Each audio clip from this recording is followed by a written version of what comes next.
నమస్కారం లతా భట్ల గారు. నమస్తే అండి. పద్మిని ఏకాదశి. ఏకాదశులలో చాలా ఏకాదశులు వస్తూ ఉంటాయి. ముఖ్యంగా నెలలో 2 ఏకాదశులు వస్తూ ఉంటాయి.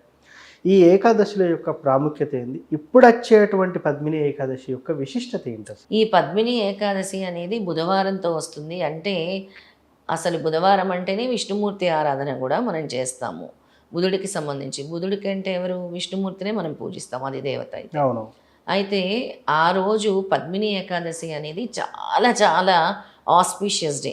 మనం ఎటువంటి కోరిక కోరుకున్నా, ఎటువంటి సంకల్పం చెప్పుకున్నా నెరవేరేది పద్మిని ఏకాదశి. ఓకే. మేము ఇన్ని రోజులు ఏకాదశి చేయలేదు అనుకున్న వాళ్ళు కూడా ఈ అధిక మాసంలో, జ్యేష్ఠ మాసంలో వచ్చిన ఈ పద్మిని ఏకాదశి చేయటం వల్ల మీరు కోరుకున్న కోరికలన్నీ కూడా నెరవేరుతాయి. ఆ రోజు ముఖ్యంగా మీరు చేయవలసింది ఉదయాన్నే లేచి 4 నుంచి 5 గంటల మధ్య శుచిగా తలంటు స్నానం చేయండి. ఇప్పటి వరకు ఏకాదశులు చేయని వాళ్ళు, ఏకాదశి వ్రతాన్ని ఆచరించే వాళ్ళు ఏకాదశి వ్రతాన్ని ఆచరించండి. ఆ రోజు విష్ణుమూర్తి ఆరాధన, దత్తాత్రేయ స్వామి ఆరాధన, లక్ష్మీదేవి ఆరాధన విశేషమైన ఫలితాలను ఇస్తుంది. ఇక చాలా మంది కూడా ఆ రోజు అసలు భోజనం చెయ్యరు. అల్పాహారం, ఒకవేళ మాకు ఆరోగ్య సమస్యలు ఉన్నాయంటే అల్పాహారం తీసుకోవచ్చు. అన్నం అనే పదార్థం కాకుండా సగ్గుబియ్యం లాంటివి అలాంటిది కూడా తీసుకోవచ్చు. సగ్గుబియ్యం జావ తీసుకోవచ్చు, ఫ్రూట్స్ తీసుకోవచ్చు, ఫలాలు తీసుకోవచ్చు, ఇలాంటివన్నీ స్వీకరించవచ్చు. శుచిగా స్నానం చేసి పసుపు రంగు వస్త్రాలు ధరించి మీ ఇంటి గుమ్మాన్ని శుభ్రం చేసుకొని చక్కగా లక్ష్మీదేవిని ఆహ్వానం పలుకుతూ పసుపు రాసి మామిడి కొమ్మలు పెట్టి ఆ రోజు తులసి ఆరాధన, తులసి దగ్గర దీపం వెలిగించుకోండి. అందులో కూడా చక్కగా పసుపు వేసి ఆవు నెయ్యి కానీ నువ్వుల నూనె కానీ దేంతో అయితే దీపం వెలిగిస్తారో అందులో కొద్దిగా చిటికెడు పసుపు వేసుకోండి. పసుపు రంగు ఒత్తులతో దీపారాధన చేయండి. తర్వాత మీరు ముఖ్యంగా చేయవలసింది ఏంటంటే రావి చెట్టు కొమ్మ. ఓకే. రావి చెట్టు కొమ్మ మీ గుమ్మానికి పెట్టండి. ఓకే. అలాగే మీరు ఎక్కడైతే దీపం వెలిగిస్తారో తులసి కోట దగ్గర మీ దేవుడి గదిలోనో రావి ఆకు వేసి దాని మీద దీపం వెలిగించండి. మీకుండే సమస్త దోషాలు కూడా హరిస్తాయి. రావి ఆకు వేసి దీపం వెలిగించండి మర్చిపోకుండా. అలాగే రావి కొమ్మ మీ గుమ్మానికి తగిలించండి ఆ రోజు. దానివల్ల కూడా మీ సమస్త ఈ నెగిటివిటీ, ఈ దోషాలు, ఈ జీవితంలో వచ్చే బ్లాకేజెస్ కూడా తొలుగుతాయి. ఏమైనా పూజ చేయాలా మేడం? డైరెక్ట్ గా తగిలించేయటం ఏం అవసరం లేదు. తులసి పూజ ఎలాగో మనం చేస్తున్నాం కదా, తులసి పూజ చేస్తున్నాము, తర్వాత శుచిగా స్నానం చేస్తున్నాము, చదువుకోవాల్సిన మంత్రాలు చెప్తాను. ఓకే. ఆ రోజు ఏం మంత్రాలు చదవాలి? పద్మిని ఏకాదశి రోజు లక్ష్మీదేవి మంత్రం, ఎటువంటి లక్ష్మీదేవి మంత్రం చదువుకోవాలి. అలాగే ఆ రోజు దత్తాత్రేయ స్తోత్రం 2 కూడా ఇస్తాను. త్రిమూర్తి ఆరాధన కూడా విశేషమైన ఫలితాన్ని ఇస్తుందన్నమాట. ఇక ఆ రోజు చేసే దాన ధర్మాలకు కూడా చాలా విశేషం. పద్మిని ఏకాదశి రోజు జ్యేష్ఠ మాసంలో అసలు దాన ధర్మాలు చేస్తే చాలా మంచిది. ఆ రోజు పెసరపప్పు, బెల్లము దానం ఇస్తే మంచిది. పెసరపప్పు, బెల్లము, అలాగే జలదానము, నీటి కుండ, ఎవరికైనా లేని వాళ్ళకి నీటి కుండ దానం ఇచ్చినా కూడా చాలా మంచిది అనమాట. సో చదవాల్సిన మంత్రాల గురించి ఒక బ్రీఫ్గా ఆడియన్స్ కోసం చదివి వినిపించండి. తప్పకుండా అండి. గుడిలో ఉండే బ్రాహ్మణులకి ఏదైనా దానం చేసినా మంచిది. పళ్ళు, ఫలాలు. అలాగే భగవంతుడి దగ్గరికి వెళ్ళినప్పుడు కూడా ఉట్టి చేతులతో వెళ్ళదు. ఆ రోజు చదువుకోవాల్సిన లక్ష్మీ గాయత్రి మంత్రము చాలా విశేషమైంది. ఓం శ్రీ మహాలక్ష్మీ చ విద్మహే విష్ణు పత్ని చ ధీమహి తన్నో లక్ష్మి ప్రచోదయాత్. ఇది లక్ష్మీ గాయత్రి మంత్రము. దీంతోపాటు ఓం శ్రీం శ్రీం శ్రీం మహాలక్ష్మీ నమః, ఓం శ్రీం 3 సార్లు, ఓం శ్రీం శ్రీం శ్రీం మహాలక్ష్మీ నమః అనే మహాలక్ష్మి మంత్రము, అలాగే లక్ష్మీ గాయత్రి మంత్రం చదువుకోవాలి.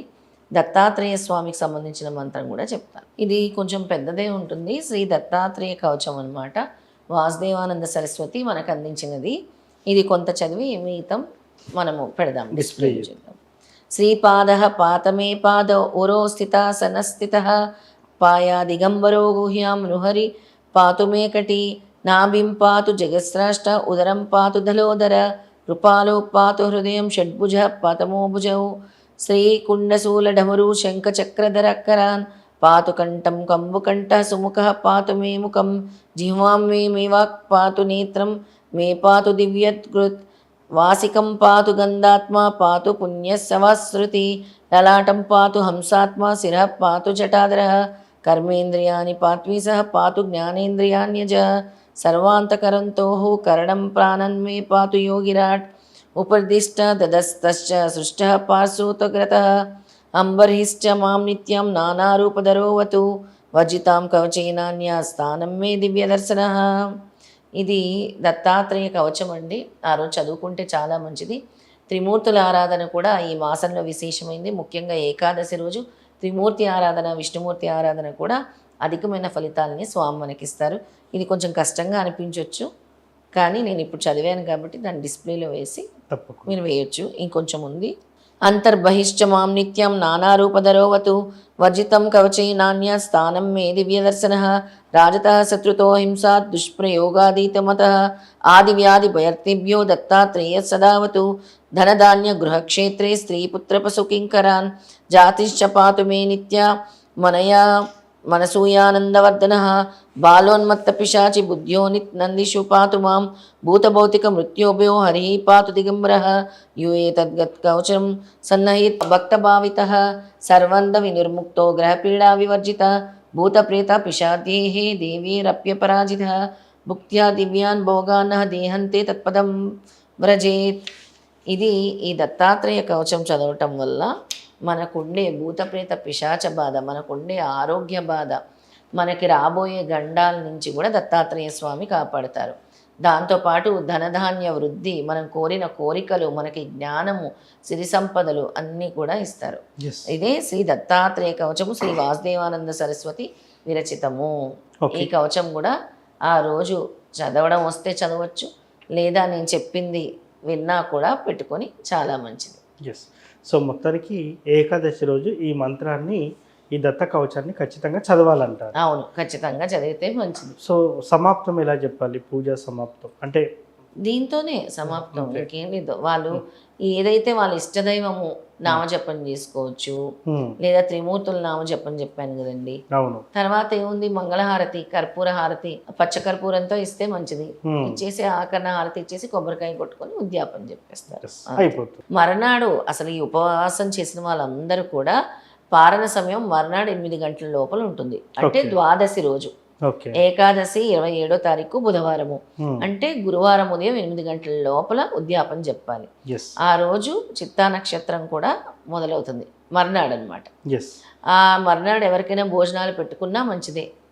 ఒక ఇద్దరిని పిలిచి భోజనాలు పెట్టుకున్నా, లేదా బ్రాహ్మణుడికి భోజనాలకి దానం ఇచ్చినా కూడా విశేషమైన ఫలితం వస్తుంది. పద్మిని ఏకాదశి రోజు ఏం చేయాలి, ఏ మంత్రం జపించాలని చాలా చక్కగా చెప్పున్నారు. శ్రీకృష్ణ పరమాత్మయే చెప్పారు. ఈ పద్మిని ఏకాదశి ఆచరించడం వల్ల శ్రీకృష్ణ పరమాత్మ అర్జునుడితో చెప్పారు, ఈ పద్మిని ఏకాదశి ఆచరించడం వల్ల కోరిన కోరికలు కోరుతారు అని.